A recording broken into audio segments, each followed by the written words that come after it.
Aloha, and welcome to Tips for Asynchronous English 100 courses, which is a part of the OER video series. I'm Tasha Williams-Moses, and let's look at what we're going to talk about today. Time management, checking in, course materials, feedback, and getting help. So let's get started. Time management is essentially managing your time for your success. Many students opt to take online asynchronous courses because they allow students to learn on their own schedule. However, this flexibility can be detrimental if you don't have solid time management skills, which can lead to cramming or incomplete assignments. With effective time management, you can be successful too. So look at the syllabus at the start of the semester and make note of major assignments. Keep track of time by creating a daily routine and schedule for school, work, and in your planner or calendar. Create a weekly schedule that you follow, designating certain hours each week to reading, watching lectures, completing assignments, studying, and participating in forums. Commit to making your online coursework part of your weekly routine and set reminders for yourself to complete these tasks.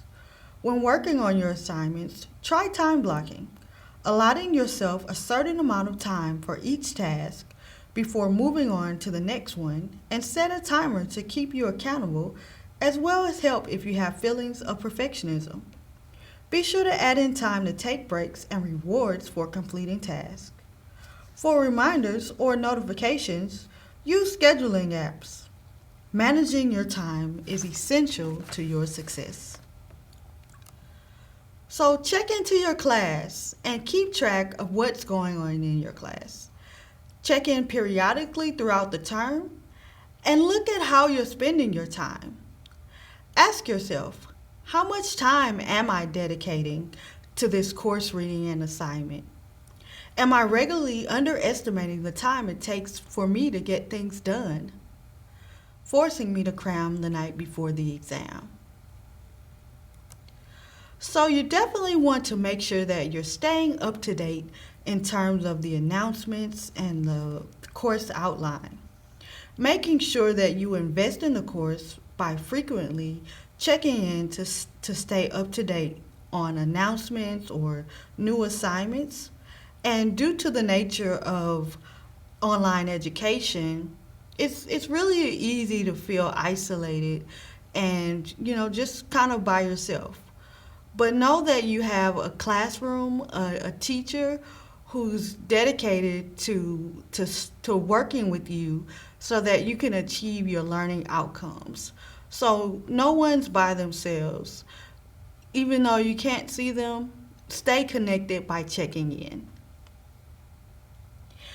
And if you do feel yourself falling behind, make sure that you check in with your teacher and also set up a time with them to talk about how things are going.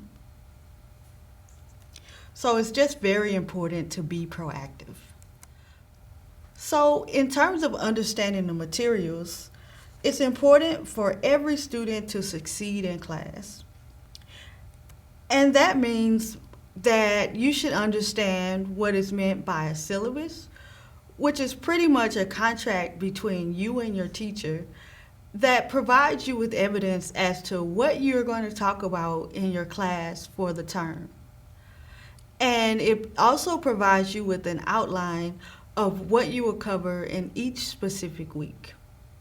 Now, another guide for you is the rubric for each assignment. And your teacher will usually provide you with a rubric for which they will measure whether you are achieving the learning outcomes with each particular assignment. So it's really important to use that rubric as a guide while you complete your assignment. And feedback. Feedback is so very, very important because it gives you the opportunity to grow. It provides you with your teacher's expectations. They will let you know what are your strengths, What are your challenges? How can you grow from this?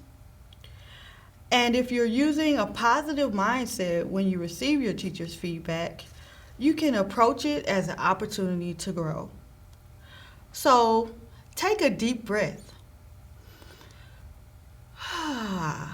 and just review the information.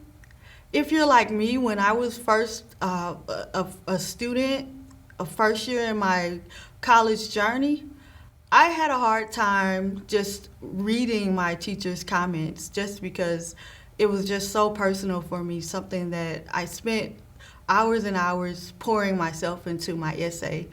And just reading someone's comments on my writing, it was very personal to me. So I had my sister or my friend to sit with me and we could go through those comments.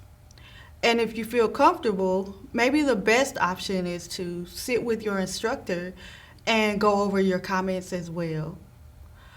So using feedback, it can be an excellent opportunity for growth. So don't be intimidated by it.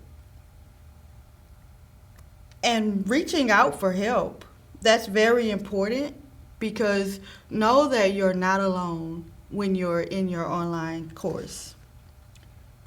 There are many ways to reach out to your teacher for help, and the ways that you can reach out to them are usually listed on the syllabus or in your class sites such as La Lima. A common method is emailing your teacher or using their office hours, and most office hours will be either virtual or in person. So asking questions in advance will help you and your teacher to be more prepared for your session when you do meet and make the most of your time together so that you can have a well-rounded discussion. So let's review what we talked about today.